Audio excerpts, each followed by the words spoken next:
Sejarah awal mula mak lampir. Jangan lupa subscribe, like, dan loncengnya bosku. Mak Lampir merupakan seorang putri dari kerajaan kuno, yakni Champa, Chim-Tan. Sebuah kerajaan yang pernah menguasai daerah yang sekarang termasuk Vietnam Tengah dan Selatan yang diperkirakan ada pada abad ke-7 hingga tahun 1832. Menurut beberapa cerita, nama Mak Lampir sebenarnya adalah Siti Lampir Maimunah. Legenda Mak Lampir pun sebenarnya berasal dari Sumatera Barat. Legenda Mak Lampir juga dikaitkan dengan cerita legenda 7 manusia harimau yang juga berasal dari Sumatera Barat, sebagian Provinsi Bengkulu, dan Lampung. Semasa remaja, Mak Lampir adalah seorang gadis yang cantik, baik, dan sangat pemalu. Kemudian ketika dewasa ia jatuh cinta dengan seorang pemuda pengembara. Sang pengembara itu dikenal dengan panggilan Datuk Panglima Kumbang, yang merupakan seorang bangsawan yang bergelar Datuk dan merupakan panglima dari alam kegelapan. Datuk Panglima Kumbang disebut dapat merubah wujudnya menjadi seekor macan kumbang atau harimau. Cinta Mak Lampir pun tak bertepuk sebelah tangan, karena nyatanya sang Datuk pun menyukai Mak Lampir. Sayang, sejoli itu pun harus menerima kenyataan jika hubungan keduanya tak mendapat restu, karena pihak kerajaan Champa mengetahui sang Datuk berasal dari kaum siluman, begitupun sebaliknya.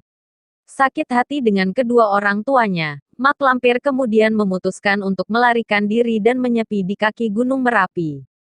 Ia pun bertapa agar bisa masuk ke alam siluman dan menemukan pujaan hatinya. Sayang, upayanya belum membuahkan hasil. Di dalam pertapaannya itu, kemudian Mak Lampir bertemu dengan seorang pertapa lain yang akhirnya menjadi gurunya dan membuatnya jadi wanita yang sangat sakti. Guru Mak Lampir itu bernama Nenek Serintil, yang dikatakan cukup sakti mandraguna dari aliran hitam anggrek jingga. Nenek Serintil dikisahkan adalah seorang pertapa berasal dari Pulau Jawa yang memuja Batara Kala, sosok dewa yang disimbolkan sebagai raksasa yang berwajah menyeramkan. Karena telah memiliki kesaktian, akhirnya Mak Lampir kembali mencoba mencari sang pujaan hati, melalui penjelajahan ke alam siluman. Hingga pada suatu hari Mak Lampir mendapat kabar bahwa sang Datuk tewas dalam sebuah pertempuran. Hancur sudah hati Mak Lampir mendengar sang pujaan hati meninggalkannya. Namun dengan kesaktiannya, Nenek Serintil membekali Mak Lampir dengan sebuah ilmu yang mampu membangkitkan kaum siluman yang telah mati. Hanya saja, kecantikan Mak Lampir harus menjadi tumbalnya. Mak Lampir pun akhirnya melakukan syarat itu dan berhasil membangkitkan Datuk Panglima Kumbang. Hanya saja, kini parasnya tak lagi ayu, namun berubah menjadi buruk rupa dan menyeramkan. Meski dengan wujud buruk rupa dan menyeramkan, Mak Lampir berharap Datuk Panglima Kumbang tetap mencintainya dan menerimanya dengan tulus. Namun yang terjadi adalah sebaliknya. Pengorbanan yang dilakukan oleh Mak Lampir bertepuk sebelah tangan. Sakit hati dengan perlakuan sang pujaan hati, akhirnya memicu dendam tak berkesudahan dalam diri Mak Lampir, dan berjanji akan terus memerangi kaum siluman dan Datuk Panglima Kumbang. Untuk terus memerangi kaum siluman, Mak Lampir pun menggalang kekuatan dengan jin penguasa Gunung Merapi di Jawa. Selain untuk menggalang kekuatan dengan bangsa jin, tujuan pindahnya Mak Lampir ke Pulau Jawa adalah untuk membuat ilmu yang dimilikinya menjadi semakin sempurna. Gunung Merapi di Pulau Jawa ia jadikan pesemayaman dan mendirikan sebuah kerajaan gaib.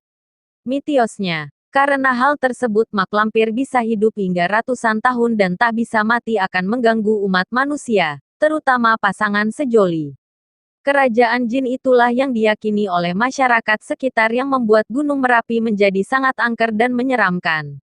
Kisah Mak Lampir akhirnya menjadi salah satu mitos paling legendaris di Indonesia. Terlepas dari benar tidaknya cerita, namun nyatanya kultur dan budaya Indonesia hingga kini masih kental dengan kepercayaan gaib. Begitulah mitologi tentang Mak Lampir, si jelita yang menjadi buruk rupa karena memburu cinta. Ending.